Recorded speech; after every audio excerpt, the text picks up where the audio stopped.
یہ اللہ کی ایک نعمت ہے اور بہت بڑی نعمت ہے۔ اللہ کو پسند ہے، اسی لیے ہمارے اور آپ کے دادا جان حضرت آدم علیہ السلام کا نکاح ام البشر حضرت سیدتنا حوا رضی اللہ تعالی عنہا سے جنت میں ہوا۔ تو اگر اللہ کو یہ عمل پسند نہ ہوتا تو پھر جنت میں اس کے کرنے کا وقت نہیں ہوتا۔ پھر آپ یہ بھی غور فرمائیں کہ دنیا میں کوئی اتنا ہی بڑا آدمی پیسے والا دولت اور جائیداد والا ہو جائے اور بڑا سے بڑا میرے حال تیار کر دے، اس میرے حال کی دیوار سونے اور چاندی کی بنوا لیکن حضرت آدم علیہ السلام کا نکاح اس میرے حال میں ہوا، اس کا کوئی جواب نہیں ہوتا ہے۔ جنت ہوا۔ بے شک آپ دنیا میں شاندار کھانے کا انتظام کر سکتے ہیں، بہترین قسم کے پھل فروٹ لا سکتے ہیں اور میرے حال میں سجا سکتے ہیں، لیکن جنت کے پھل فروٹ اور کھانا کا کوئی جواب نہیں سکتا۔ قرآن کریم فرماتا ہے وَلَكُمْ فِيهَا مَا تَشْتَهِي أَنفُسُكُمْ، اللہ نے تمہارے لیے جنت میں وہ ساری چیزیں رکھی ہیں جو تمہارا من چاہے۔ وَلَكُمْ فِيهَا مَا تَدْعُونَ، جو مانگو گے سب اللہ تمہیں عطا کرے گا۔ اور آگے فرمایا گیا یہ غفور رحیم اللہ کی طرف سے تمہارے لیے مہربانی ہے، تو اللہ تعالیٰ اس کو اپنا مہمان بنائے اور پھر جنت کی ساری لسٹ موجود ہو۔ بتائیے دنیا کا کوئی میرے حال اس کا مقابلہ کر سکتا ہے؟ اور پھر وی آئی پی باراتی ہو سکتے ہیں، بلکہ وی آئی پی باراتی ہو سکتے ہیں، بڑے بڑے دانشور، بڑے بڑے پروفیسر، بڑے بڑے داعیہ، بڑے بڑے انجینئر، بڑے بڑے فقیہ، بڑے بڑے مفتی، بڑے بڑے عالم، بڑے بڑے پیر، بڑے بڑے شیخ، جس کو آپ کہیں گے باراتی آپ بلا سکتے ہیں، مگر دادا جان کے نکاح میں جو لوگ سبحان اللہ، اس سے آپ اندازہ لگائیے کہ اللہ کو یہ عمل کرنا پسند ہے۔ اسی لیے قرآن کریم میں اللہ تعالیٰ نے فرمایا کہ تم اپنی اولاد کا نکاح کرو، ان یکونوا فقراء یغنیہم اللہ، اگر وہ محتاج ہوں گے، جن کے پاس پیسہ نہیں ہوگا تو اللہ فرماتا ہے کہ نکاح کی برکت سے اللہ ان لوگوں کو پیسے والا بناتا ہے۔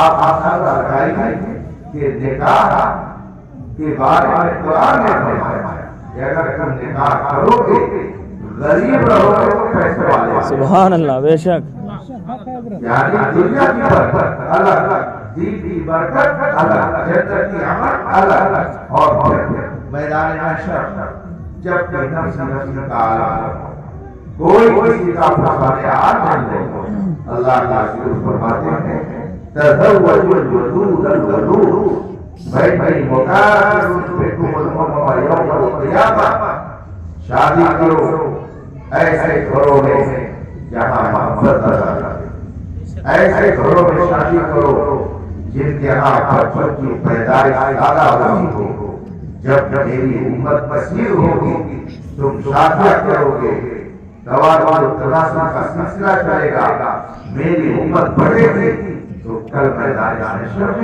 میں جب اپنی امت کی کثرت کو دیکھوں گا تو خوش ہو جاؤں گا۔ تو یہ میدان حشر میں رسول پاک کی خوشی کا درجہ۔ پھر ایک موقع پر اللہ کے رسول صلی اللہ علیہ وسلم نے فرمایا النکاح نکاح آدھا مذہب ہے، آدھا دین ہے۔ گویا جب تک آدمی نکاح کرتا ہے اس کا دین مکمل ہے۔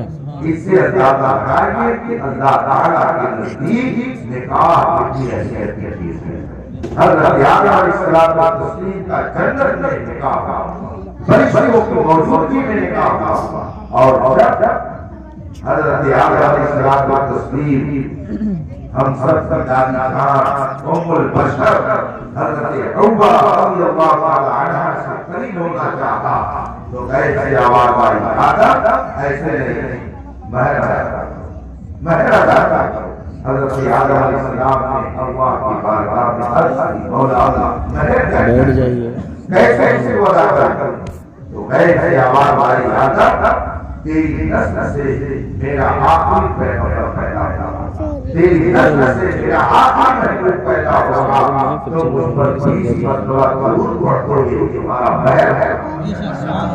اس کا مطلب ہے کہ نکاح کے موقع پر اس آخری نبی کو یاد کرنا اللہ کو بھی پسند ہے، ہمارے دادا حضرت آدم کو بھی پسند ہے۔ خدا کا شکر ہے کہ ہم اپنے دادا کی نافرمان اولاد نہیں ہے بلکہ ان کے فرمانبردار ہیں۔ اگر دادا جان نے اپنے نکاح کے موقع پر اس نبی کو یاد کیا، الحمدللہ ہم بھی اپنے ہاں شادی کے موقع پر خوشی کریں۔ حق ہے، سبحان اس لیے کہ ہم جانتے ہیں کہ اگر حضرت آدم آئے تو اسی نبی کا صدقہ ہے، جنت بنی تو اسی نبی کا صدقہ ہے، کائنات بنی تو اسی نبی کا صدقہ ہے۔ ہوتے کہاں بنی کہاں کعبہ منا دولت والے صاحب سب سے ہے، جتنی نعمتیں جس کو مل رہی ہے سب میرے رسول کے صدقے میں مل رہی ہے۔ تو نکاح کی برکت اگر مل رہی ہے تو نبی کے صدقے میں، ولیمہ آپ آئیں گے تو نبی کے صدقے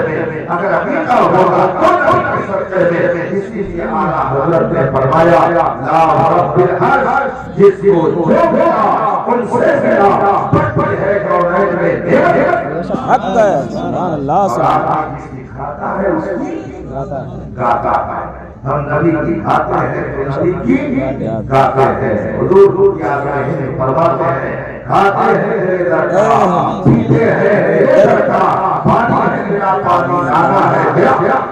ہم سانس دیتے ہیں تو سانس کا پتہ دیتا ہے مگر دلاتے میرے مصطفیٰ ہیں۔ اعلیٰ حضرت فرماتے ہیں ٹھنڈا ٹھنڈا میٹھا میٹھا پیتے رب ہے، کھلاتے یہ ہے رب ہے، کوئی یہ ہے قاسم رزق اس کا ہے کھلاتا۔ سبحان اللہ، خدا رزق دیتا ہے مگر مصطفیٰ رزق کھلاتے ہیں۔ اللہ کا کرم ہے کہ اس نے ہمیں اور آپ کو صاحب ایمان بنایا اور نکاح جیسی عظیم نعمت اللہ نے ہمیں عطا فرمائی۔ اب ایک بات کہہ کر کے آپ سے پوچھوں گا، محلے میں اگر 4 سے 10 بچے نظر آئے، تقریر سنیے بیٹا، ایک خاتون محلے میں تو کیا تقریر ہوگی بسم اللہ کا خاتون جس کو چاہتی ہے بچہ دیکھ کر کے دودھ پلاتے ہیں، جس کو چاہتی ہے دودھ پلاتے ہیں نہیں پلاتا۔ اگر اس کے سامنے چھوٹے بچے رو رہے ہیں، 1.5 سال کا بچہ ہو رو رہا ہو، لیکن ایسا نہیں ہے کہ عورت نے جتنے بچوں کو روتے ہوتے دیکھا سب کو اپنے دودھ پلانا تھا، ایسا نہیں ہوتا۔ کیا سمجھا آپ نے؟ جب ایک عورت ہر بچے کو دودھ نہیں پلا سکتی ہے، پھل پھلی اسی کو پلائے گی، شریعت نے جس کی اجازت عطا فرمائی.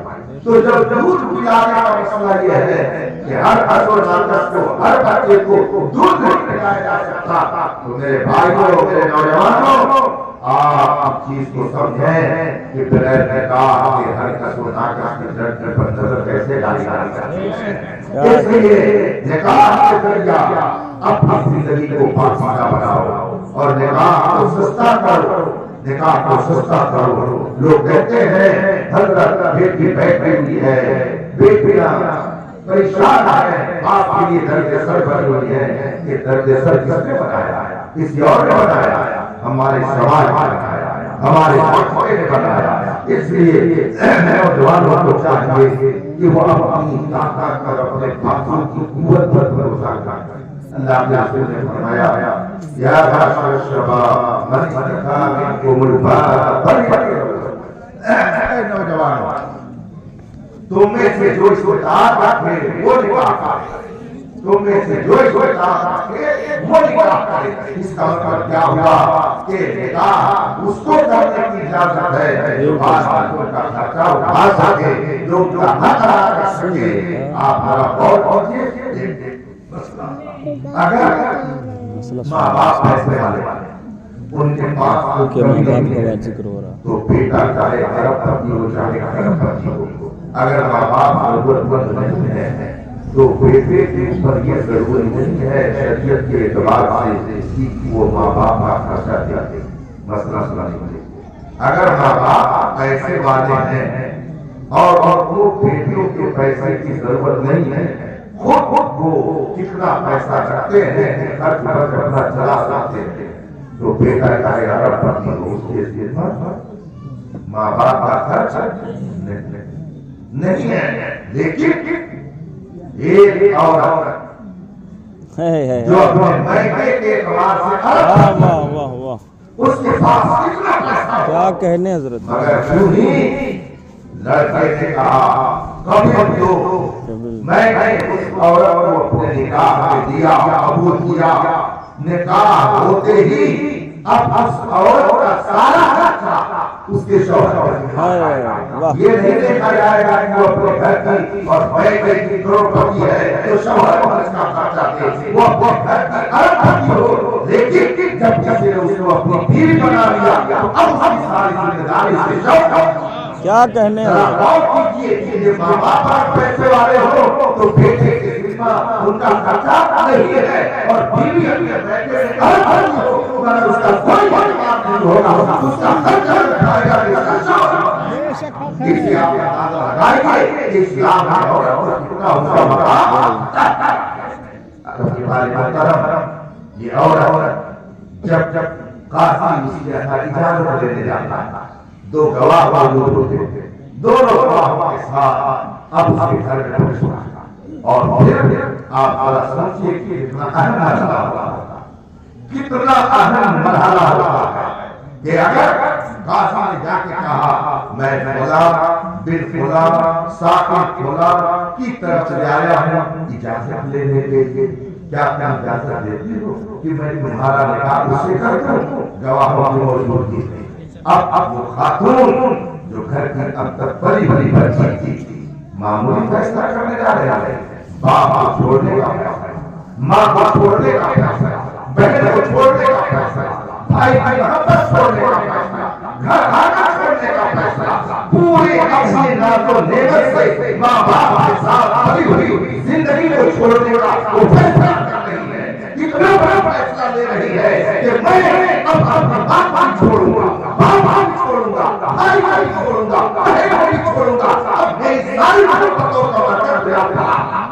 اسی لیے رسول پاک نے فرمایا خیرکم خیر لأہلہ, تم میں سب سے بہتر وہ ہے جو اپنے بچوں کے لیے سب سے بہتر ہو, تم میں سب سے بہتر وہ ہے جو اپنے بال بچوں کے لیے سب سے بہتر ہو. اس لیے اس بیٹے نے اپنے باپ چھوڑا, ماں کو چھوڑا, بھائی کو چھوڑا, گھر کو چھوڑا اور اس نے اپنی ساری محبتوں کا مرکز تمہیں بنایا ہے. اب تمہاری ذمہ داری ہے کہ اس کی ہر ضرورت کو پوری کرو اور کسی طریقے کی تکلیف مت اللہ کے رسول فرماتے ہیں خیرکم لأہلہ، تم میں سب سے بہتر وہ ہے جو اپنے بال بچوں کے لیے سب سے بہتر ہے۔ دوسروں سے ہنس کے بات کرنا تو آسان ہے، پر یہ روایت ہے کوئی ساتھی مل جائے 5 لوگوں کے ساتھ تاریخ صاحب فوت کر کے چائے لے کر کے 500 روپیہ خرچ کر دیں گے، دکان والے کو دے دیں گے، ساتھیوں کو پلا دیں گے، پیشوانی کا شکر نہیں جائے گا، کوئی تکلیف نہیں ہوگا۔ تو گھر میں پہنچے اور اگر بیوی نے کہہ دیا کہ 200 روپے کی ضرورت ہو کام تو سب ٹینشن ہی دیتی رہتے ہو۔ جب گھر میں آؤ پیسہ تو دوسروں سے مسلمان میں بات کر لینا، دوسروں کے اوپر میرا خرچ کر دینا انسان کے لیے آسان ہوتا ہے، مگر گھر اسی طرح سے خرچ کرنا انسان کی طبیعت پر بھاری پڑتا ہے۔ اسی لیے رسول پاک نے فرمایا تم میں سب سے بہتر وہ ہے جو اپنے گھر والوں کے سب سے حق ہے، حق ہے۔ اور پھر حضور فرماتے ہیں سنو میں اپنے گھر والوں کے لیے سب سے بہتر حضور نے فرمایا، اور اس بہتری کا نمونہ ذرا دیکھیں کس طرح سے گھر میں رسول پاک نے زندگی گزاری۔ اتفاق سے ایک حضور گھر میں تشریف لے آیا، کاش آپس میں پہنچو گزرے عائشہ رضی اللہ تعالیٰ عنہ بھی جلوہ فرما، حضرت عائشہ رضی اللہ تعالیٰ عنہ نے لا کر کے پانی کیا، پوری کائنات کے مومنوں کی ماں ہے، رسول پاک صلی اللہ علیہ وسلم کی زوجہ محترمہ ہے، پانی لا کر کے پیش کرتی ہے۔ اللہ کے رسول فرماتے ہیں عائشہ پانی تم پیو، حضرت عائشہ کرتی ہے نہیں یا رسول اللہ پانی آپ پی لیجیے، میں آپ کے لیے لائی۔ میرے آقا فرماتے ہیں نہیں عائشہ پانی تم پیو۔ حضرت عائشہ نے حضور کے حکم کے مطابق پانی لیا اور اس کے بعد میں پھر اسی پر میں دوبارہ پانی لے کر آئی اور رسول کریم کو جب پیش کیا تو میرے آقا نے بہت کیا بل ارشاد فرماتے ہیں عائشہ یہ بتاؤ کہ تم نے بربر میں کہاں منہ لگا کے پانی پیا، کہاں تم نے منہ لگا کے پانی پیا ہے؟ حضرت عائشہ عرض کرتی ہے یا رسول اللہ میں نے یہاں منہ لگا کے پانی پیا، تو جہاں حضرت عائشہ نے بتایا حضور نے وہیں منہ لگا کے پانی پینا شروع کر دیا۔ یہ ہے گھر کے اندر کی زندگی، یہ ہے محبت کی زندگی، یہ ہے پیار کی زندگی۔ لوگ کہتے ہیں اسلام اور کے ساتھ دلوک کرتا ہے، میں کہتا ہوں اسلام اور کو جو عزت دی ہے دنیا میں کوئی قوم کہتے ہیں۔ حضرت عائشہ رضی اللہ تعالیٰ عنہ فرماتی ہے کہ ایک موقع پر حضور نے مجھے سفر کا ساتھ لے لیا، میں حضور کے ساتھ سفر ہو رہی تھی، اللہ کے رسول صلی اللہ علیہ وسلم کے صحابہ کے ساتھ ایک جگہ پڑاؤ ڈالا گیا اور جب چلنے کی باری آئی تو حضور نے صحابہ سے فرمایا صحابہ آگے چلے گئے، پورا میدان خالی ہو گیا۔ اب حضرت عائشہ فرماتی ہیں کہ رسول پاک نے مجھ سے کہا عائشہ وہ دیکھو پتھر کا نشان جو دکھ رہا ہے کیا ہم دونوں یہاں سے ایک ساتھ دوڑ سکتے ہیں کہ دیکھیں وہاں کون پہلے پہنچے گا؟ جب حضرت عائشہ سے حضور نے فرمایا تو حضرت عائشہ عرض کرتی ہے یا رسول اللہ کہ یہ دوڑے دیکھیں کون پہلے پہنچ جاتا، جیسے بچے دوڑتے ہیں کسی جگہ پہ کہ دیکھیں کون پہلے پہنچتا ہے۔ حضرت عائشہ فرماتی ہے رسول پاک نے فرمایا کہ چلو ایک ساتھ دوڑا جائے، اب اگل بغل میں کھڑے ہوئے اور دونوں نے ایک ساتھ دوڑنا شروع کیا۔ یہ میرے مصطفیٰ کی زندگی ہے، رسول پاک کا اقتدار ہے، خاتون کے ساتھ اہلیہ کے ساتھ میرے مصطفیٰ کی یہ زندگی ہے۔ حضرت عائشہ فرماتی ہے رسول پاک نے کہا چلو دوڑا جائے، ہم دونوں نے دوڑنا شروع کیا۔ حضرت عائشہ فرماتی ہیں کہ میرا بدن ہلکا تھا تو میں جلدی سے تیزی سے دوڑ کر کے اس پتھر تک پہلے پہنچ گئی۔ اللہ کے رسول صلی اللہ علیہ وسلم نے دیکھ کر کے مسکرایا، پھر میرے آقا کا مسکرانا بھی کیسا ہوتا تھا، شاعر کہتا ہے یوں مسکرائے جان سی گلیوں میں پڑ گئی، یوں زرکشا ہوئے کہ گلستان پڑ گیا۔ رسول پاک صلی اللہ علیہ وسلم نے دیکھ کر کے مسکرایا اور فرمایا ہاں عائشہ چلو آگے بڑھ گئی ہو، چلو کوئی بات نہیں ہے۔ حضرت عائشہ فرماتی ہے ایک زمانہ گزرنے کے بعد پھر ایسے ہی شاندار اتفاق پیش آیا۔ حضور نے مجھ سے فرمایا عائشہ کیا آج بھی دوڑو گی؟ حضرت عائشہ نے عرض کیا یا رسول اللہ چلیے دوڑ دو۔ میدان خالی کر دیا گیا، صحابہ آگے نکل گئے، پورا میدان خالی، پردے کا پردہ، تنہائی کی تنہائی۔ رسول پاک صلی اللہ علیہ وسلم نے فرمایا وہ دیکھو پتھر ہے، چلو دونوں ساتھ دوڑتے ہیں، دیکھیں کون وہاں پہنچتا ہے۔ حضرت عائشہ نے کہا چلیے یا رسول اللہ دوڑتی جائے، اب ساتھ دوڑنا شروع کرتی ہے۔ حضرت عائشہ فرماتی ہے کہ اب کی بار میرا بدن ذرا کچھ وزنی ہو گیا تھا تو دوڑنے میں مجھے دقت ہوئی، اب کی بار حضور وہاں پہلے پہنچ گئے، اور جب حضور وہاں پہنچے تو سبحان اللہ فرماتے ہیں حضرت عائشہ کو مخاطب کر کے، عائشہ اس دن کا بدلہ آج میں نے تم سے دے دیا۔ سبحان اللہ، یہ میرے مصطفیٰ کی پیاری زندگی ہے۔ ربی خان محترم، میرے مصطفیٰ کا کردار اتنا اعلیٰ ہے، اتنا پاکیزہ ہے کہ پوری کائنات میں کوئی میرے آقا کے کردار کا مقابلہ نہیں۔ اسی لیے رسول پاک کی زندگی کو پڑھیے، رسول پاک کی سیرت کو پڑھیے اور اس پر عمل کیجئے، انشاءاللہ گھر جنت کا نمونہ بن جائے گا۔ میرے آقا صلی اللہ علیہ وسلم نے فرمایا الدنیا کلھا متاع وخیر متاع الدنیا المرأة الصالحہ، دنیا کی جتنی چیزیں ہیں یہ سب تمہارے گزر بسر کے لیے ہیں، اور میں نے جو سب سے اعلیٰ ایک کلاس کی چیز تمہارے گزر بسر کے لیے بنائی ہے، حضور فرماتے ہیں وہ ایک بیوی ہے، نیک بیوی ہے۔ جسے نیک بیوی مل جائے اس کی نسلیں سدھر جاتی ہیں، نیک بیوی مل جائے تو گھر جنت کا نمونہ بن جاتا ہے، نیک بیوی مل جائے تو آدمی کا دکھ درد دور ہو جاتا ہے، نیک بیوی مل جائے تو پریشانیوں میں بھی مسکرا کر جینے کا ہنر۔ اللہ تبارک و تعالی ہمیں رسول پاک کے بتائے ہوئے احکام کے مطابق زندگی گزارنے کی توفیق عطا فرمائے۔ یہ رشتہ یہ سمجھیے یہیں تک ہے، یہ یہاں سے لے کر مسئلہ ہے نا کہ جو عورت جس مرد کے نکاح میں تھی اگر جنت میں جانے کی باری آئے گی تو صرف شوہر ہی تھوڑی جائے گا، وہ عورت جو دنیا میں جس مرد کے نکاح میں تھی یہ عورت بھی وہاں رہے گی نا۔ تو بتائیے یہ رشتہ یہیں تک ہے کہ وہاں تک ہے؟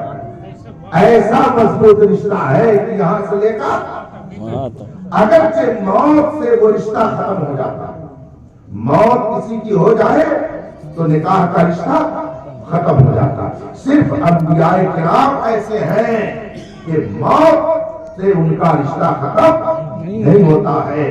نبی کی بیویوں کو نبی کے دنیا سے جانے کے بعد بھی کوئی اپنے نکاح میں نہیں لے سکتا ہے، صرف نبی کی یہ شان ہے، ورنہ دوسرے لوگ اگر ان کی موت ہوئی تو نکاح ختم، لیکن اللہ اپنے کرم سے کچھ دنوں کے لیے جدا رکھنے کے بعد پھر جنت میں دونوں کو جمع کرتا ہے۔ یہ اللہ کا کرم ہے۔ تو نکاح ایک عظیم نعمت ہے، اللہ کی طرف سے ایک تحفہ، ایک انعام ہے۔ اللہ تبارک و تعالیٰ نے اسے رسول پاک کی خوشی کا ذریعہ قرار دیا، اسی لیے اللہ کے رسول نے فرمایا، خطبے میں آپ سنتے ہوں گے نکاح جب ہوگا عزیزم احمد صلی اللہ علیہ وسلم کا تو خطیب خطبے پر پڑھے گا النکاح من سنت۔ کیا مطلب ہوتا ہے اس کا؟ حضور فرماتے ہیں نکاح میری اسپیشل سنت ہے، میرا اسپیشل طریقہ ہے، جو میرے طریقے پر چلے گا وہ مجھ میں سے ہے، اور جو منہ موڑے گا وہ مجھ میں سے نہیں ہے۔ تو نکاح یہ رسول پاک کی سنت ہے، محبوب سنت ہے، پیاری سنت ہے۔ باراتی جائیں گے، بارات جائیں گے۔ بہار میں کہتے ہیں کہ باراتیوں پر 11 سوار ہوتے ہیں، کیا سوار ہوتے ہو میں نہیں جانتا، لیکن ان کا ٹمپریچر بہت ہائی ہوتا ہے۔ ذرا سی تاخیر کر دیا اگر باراتیوں نے کوئی سامان لانے میں تو بالکل باراتی کا ماتھا گرم ہو جاتا ہے، دیور بدل جاتا ہے، ارے کیسے سروس ہے جی، سروس صحیح نہیں ہے، یہ سامان نہیں ہے، بالکل ٹمپریچر ہائی رہتا ہے۔ اب فرض کیجئے کہ دولہا میاں اپنے احباب کے ساتھ بیٹھے ہوئے اسٹیج پر اور شاندار تشتری بہترین قسم کی سینی اور اس میں عمدہ قسم کی پیکٹ میں سجا کر کے مٹھائی شاندار قریبے کے کپڑے سے اس کو ڈھک کر کے دولہا میاں کے سامنے لا کر کے رکھ دیا گیا، اور سارے احباب ان کے بیٹھے ہوئے ہیں اور سب نے بڑے آؤ تاؤ بھاؤ سے پیکٹ کھولنا شروع کیا۔ دیکھا تو شاندار مٹھائی ہے، اس کے اندر بہترین قسم کی نمکین ہے، عمدہ قسم کی مٹھائی رکھی ہوئی ہے، مگر اسی میں تھوڑا سا گوبر بھی لگا ہوا ہے۔ بتائیے مٹھائی کھائیں گے؟ کھائیں گے؟ نہیں کھائیں گے، بلکہ اگر زیادہ غصہ اور جلال آئے گا تو اٹھ کر کہ تم نے ہماری بے عزتی کر دی، ہمیں اپنے دروازے پر بلا کر کے تم نے ہماری توہین کر دی۔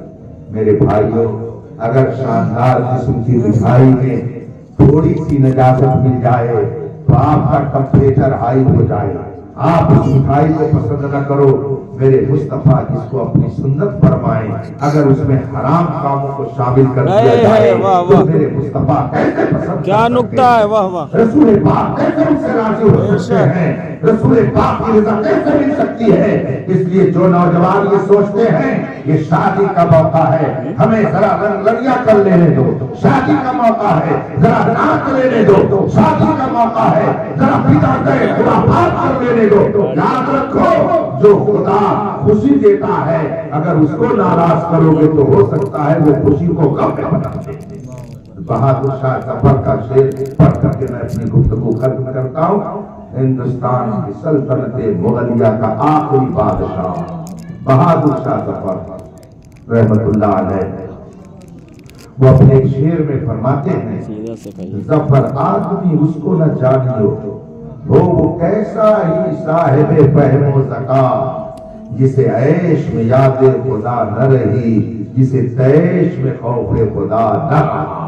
بہادر شاہ ظفر کہتے ہیں کوئی کتنا ہی قابل کیوں ہو، علامہ ہو، فہامہ ہو، مفتی ہو، فقیہ ہو، کتنا ہی بڑا محدث ہو، کتنا بڑا عالم ہو، کتنا بڑا دانشور ہو، کتنا بڑا پروفیسر ہو، لائر ہو، انجینئر ہو، کچھ بھی ہو، مگر دیکھو کہ دو کنڈیشن میں وہ کیسے رہتا ہے۔ کہیں ایسا تو نہیں کہ خوشی میں وہ اللہ کو بھول جاتا ہے، اور جب غصہ آتا ہے تو آپے سے باہر ہو کر خدا کا خوف بھی اس کے دل سے نکل جاتا ہے۔ اگر خوشی میں انسان خدا کو بھول جائے اور غصے میں خدا کا خوف رہے تو بہادر شاہ ظفر فرماتے وہ سب کچھ ہو سکتا ہے مگر آدمی، الحمدللہ ہم لوگ تو آدمی ہے تو ہمیں آدمی بن کے رہنا چاہیے۔ آج کل ابتداء اور نکلی ہوئی ہے، پتہ نہیں یہاں تک پہنچ گئی، اللہ بچائے۔ یہ ہلدی کی رسم بھی چلنے لگی، پہلے تو میں جانتا بھی نہیں تھا کہ ہلدی کی رسم کیا ہے، مگر اب لوگوں نے مجھے بتایا کہ اس موقع پہ نوجوان لڑکے لڑکیاں گھر کے سب پیلے پیلے کپڑے ایک روز کے لیے پیلا پیلا کپڑا سلائیں گے اور ہلدی کو پورے گھر میں ایک دوسرے کو پوتیں گے، اور پھر مذاق تفریح لہو و لعب کا بازار گرم ہوگا۔ اللہ ایسی خرافات سے ہماری اور آپ کی حفاظت فرمائے۔ جو چیزیں جائز ہیں شریعت سے منع نہیں کرتی۔ آج بھی دیہاتوں میں رواج ہے کہ شادی کے موقع پہ ہر جگہ میں گلگلا بنے گا، تو گلگلا بننے میں کوئی حرج نہیں، بنانا چاہیے، یہ کوئی ناجائز چیز نہیں ہے، میٹھی چیز ہے، اللہ کے رسول کو مٹھاس پسند تھی، تو اگر گلگلا بنائے تو اس میں کوئی حرج کی بات نہیں۔ ہاں البتہ گلگلا بناتے وقت اگر ایسے گانا گائیں گی کہ جس میں گناہ کی باتیں لکھی ہو تو پتہ چلا کہ کھانا بھی بنتا اور گناہ کا میٹر بھی چل رہا ہے۔ اس لیے مزاج یہ بنائیے کہ اگر وہ گلگلا بنائیں گی اور گھر میں بیٹھی ہوئی ہے، شادی کا موقع ہے، اللہ کے رسول نے خوشیاں منانے سے منع نہیں کیا ہے، خوشیاں منائیے مگر شریعت کے دائرے میں رہ کر کے منائیے۔ گلگلا بنائیے اور اگر کہہ دیجیے کہ کچھ پڑھنا تو رسول پاک کی نام گنگنا لیا کریں، رسول پاک کی نام سے اپنی زبانوں کو سجا لیا کریں، اس گلگلے میں بھی اللہ کی رحمت نازل ہو جائے۔ اللہ تبارک و تعالی ہمیں رسول پاک کی سیرت پر عمل کی توفیق عطا فرمائے۔ اور نکاح کیجیے تو اس بات کا خیال رکھیے کسی بد مذہب کے یہاں نکاح مت کیجیے، اس لیے کہ یہ رشتہ یہاں سے لے کر وہاں تک ہے نا، تو یہ تو بالکل طے ہے کہ ایک حق ہے 72 جہنمی ہے نا، تو ایک ادھر جائے گا اور 72 جہنم۔ تو اب اگر ایک ادھر سے تعلق رکھے گا اور ایک ادھر سے تو جنت میں جانے کے بجائے دونوں کا راستہ الگ الگ ہو جائے گا تو بہت افسوس ہوگا۔ اور یہ افسوس کرے گا لڑکا کس پر ہائے امی، ہائے میرے ابا، کہ تم نے کیا کیا کہ دنیا میں 70 سال رہنے کے لیے جو ساتھ میں رہنے کا انتظام کر دیا، مگر جہاں ہمیشہ رہنا تھا تو نے دونوں کو اس لیے اس کا خیال رکھیے، سنی صحیح عقیدہ کیا رشتہ کیجیے۔ میں اپنی طرف سے یہ نہیں کہتا، یہ میرے مصطفیٰ کا فرمان حق ہے، ہے۔ یہ رسول پاک کا ارشاد ہے، لا تناکحوا ہم۔ اللہ کے رسول فرماتے ہیں جو میرا گستاخ ہو جائے کیا اس کے ہاں تم رشتہ کرو گے اور کہو کہ میں نبی کا کلمہ پڑھتا ہوں؟ اگر میرا کلمہ پڑھتے ہو تو جو میرے وفادار ہیں ان کو رشتے میں لے آؤ، اس لیے کہ جو میرا وفادار ہوگا اگر ان کو رشتے میں رکھو گے تو میں تمہیں دیکھ کر کے خوش ہو جاؤں گا۔ اللہ تبارک و تعالیٰ ہونے والے نکاح کو مبارک و مسعود فرمائے، اللہ برکتیں عطا فرمائے۔ اور میں اگر آپ چاہتے ہیں کہ آپ کی نسلیں رسول پاک کی وفادار رہیں، آپ رسول پاک کو وفادار رہیں، تو اعلیٰ حضرت کی تعلیمات پر عمل کیجیے گا۔ بے شک۔ میرے مرشد گرامی حضور تاج الشریعہ رحمۃ اللہ علیہ فرماتے ہیں زندگی یہ نہیں ہے کسی کے لیے، زندگی ہے نبی کی، نبی کے لیے، نہ سمجھ مرتا ہے زندگی کے لیے، جینا مرنا ہے سب کچھ نبی کے لیے، مسلک اعلیٰ حضرت پہ قائم رہو، زندگی دی گئی ہے اسی کے لیے۔ وآخر دعوانا